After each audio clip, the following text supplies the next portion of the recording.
네, 한의학에서는 이제 정체관이라고 해서 몸을 한 부분만 보는 것이 아니라 병소가 한 군데 있으면 예를 들어 생리통이다 그러면 자궁이라든지 이런 부분만 보는 게 아니라 전반적인 몸의 상태를 바라보는 것이 또 중요하다고 하는데요. 그래서 저희 같은 경우에는 이제 생리통의 양상 자체도 뭐 배만 아픈 분도 있고 허리가 아픈 분도 있고 또 이제 토할 것 같으면서 머리가 아픈 분도 있고 다양한 양상으로 나타나거든요. 저희는 이런 것들을 이제 뭐 병증이나 탕증으로 분류를 해서 치료에 접근하는데요. 그래서 한의사들은 적절한 자기만의 어떤 그 망문문절이라고 해서 그 네 가지 진단 기준을 가지고 거기에 맞게 이제 한약이나 침을 써서 치료를 하고 있었습니다. 그리고 이제 생활 속에서 평소에 할 수 있는 혈자리들을 보면 뭐 삼은교라든지 기해 관원 같은 부분들, 기해나 관원은 이제 그 치골에서부터 배꼽 사이를 3등분해서 손가락에 놓이는 부분에 이제 뜸을 뜨신다든지 이런 부분들이 있으면 이제 아랫배나 자궁 쪽을 따뜻하게 할 수 있기 때문에 이제 부인과 질환들을 많이 이제 예방할 수 있고요.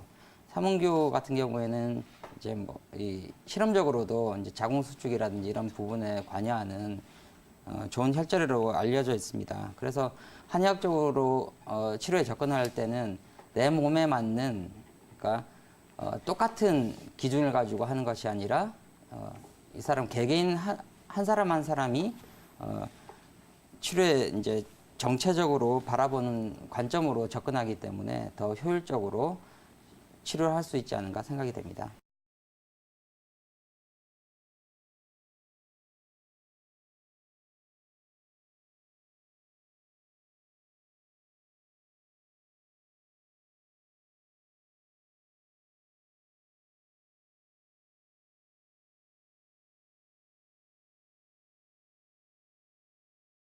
이 생리통에 대해서 진통제를 복용하시면서 매달 그때그때 그냥 순간적으로 넘기시죠. 하지만 생리통 한방 치료 매우 탁월합니다. 예. 진통제를 복용하시면서 매달 그 통증을 넘기시는 거는 반복되지만 만약에 한방 치료를 통해서 생리통이 이제 근본적으로 개선되는 경우가 워낙 많기 때문에 이거는 경제적으로만 봐도 근본 치료를 하시는 게 한방 치료를 통해서 생리통이 지속적으로 반복되지 않는 게 훨씬 이득이라고 봅니다. 지금 아까 김태형 원장님께서 말씀하시는 것 중에서 2차성, 원발성에 대해서 나눠서 이야기를 하셨는데요. 사실 이 원발성, 특이성이 없는, 특별한 원인이 없는 생리통에 대해서는 사실 그 양방학적으로는 특별한 통증의 치료 방법이 없습니다. 네. 진통제를 복용하시는 거죠. 하지만 한방으로는 치료가 가능합니다. 그리고 재발률도 매우 낮고요. 예, 지금 3년 동안 중고등학생 여학생을 상대로 이제 한방 치료를 해왔습니다. 전라북도에서요. 이 전라북도에서 한방 치료를 했는데 이 치료에 대한 개선 만족도나 아니면 통증을 느끼시는 점수, 그러니까 가장 많이 아팠을 때가 10점, 생리통이 전혀 없다가 1점으로 보고 생리 치료를 하기 전 단계가 6.69점 평균으로 그 상태에서 치료를 했을 때 치료 1개월, 치료라 하면 탕약 치료와 침 치료와 뜸 치료를 병행했다고 합니다. 물론 이제 어떤 특정한 혈자리를 모든 사람한테 사용하기보다는 한의사가 개인한테 맞는 혈자리를 찾아서 치료를 했다고 하고요. 뜸 치료 또한 그렇고요. 그렇게 치료를 1개월 후에 봤을 때 통증을 느끼는 점수가 5.94, 그리고 2개월 후에는 4.93으로 현저하게 낮아지는 걸 알 수 있었습니다. 그리고 지금 이 조사가 1년만 한 게 아니라 3년 내내 했을 때 지속적으로 점수가 낮아진 상태로, 즉 통증 정도가 낮아진 상태로 유지됐음을 알 수 있습니다. 이렇게 한방 치료가 통증을 개선하는 데도 도움이 되고 재발을 방지하는 데도 도움이 되기 때문에 한방 치료 하시는 것이 좋습니다.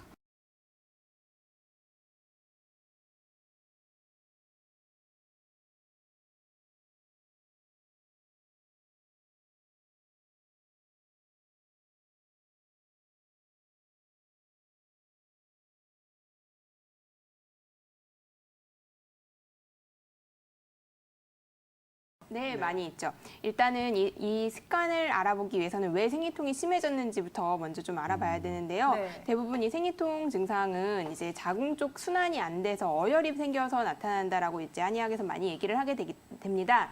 그렇기 때문에 자궁 쪽 순환을 잘 시켜주는 게 일단은 이 포인트라고 할 수 있습니다. 그래서 이 자궁 순환을 돕게 해줄 수 있는 거에 이제 제일 좋은 방법은 혈행 순환을 돕는 거고 그 방법은 이제 운동이라고 할 수 있습니다. 그래서 예전에 비해서 생리통이 더 많이 늘어난 이유도 아무래도 예전에 걸어 다니던 거를 이제 대부분이면 이제 교통 수단을 이용을 한다든지 아니면 운동량이 적어졌다든지 이런 원인으로 인해서도 생리통이 심해지게 되는데요. 그래서 이제 꼭 어떤 종류의 운동이 좋다라는 거는 없지만 이제 규칙적으로 지속적으로 하실 수 있는 운동을 좀 해주시는 게 좋고요.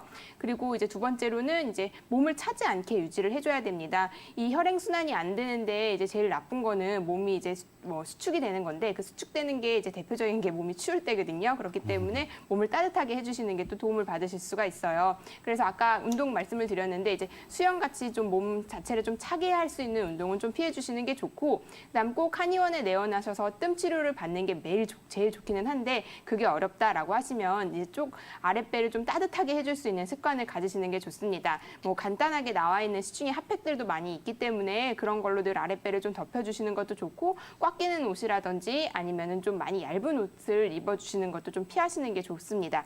그리고 이제 요즘에 이 생리통 원인 뭐 얘기 많이 나오고 있는데 이제 아무래도 스트레스와도 관련이 깊습니다. 스트레스를 받으면 혈행 순환이 잘 안 되고 어혈이 잘 생기는 기전이 있어요. 그래서 스트레스로부터 좀 벗어나시는 것도 좋고 그리고 이 스트레스를 받으시는 거를 피할 수는 없지만 이제 운동이나 다른 취미 생활을 통해서 스트레스도 이제 피해 주시는 것이 좋을 것 같습니다.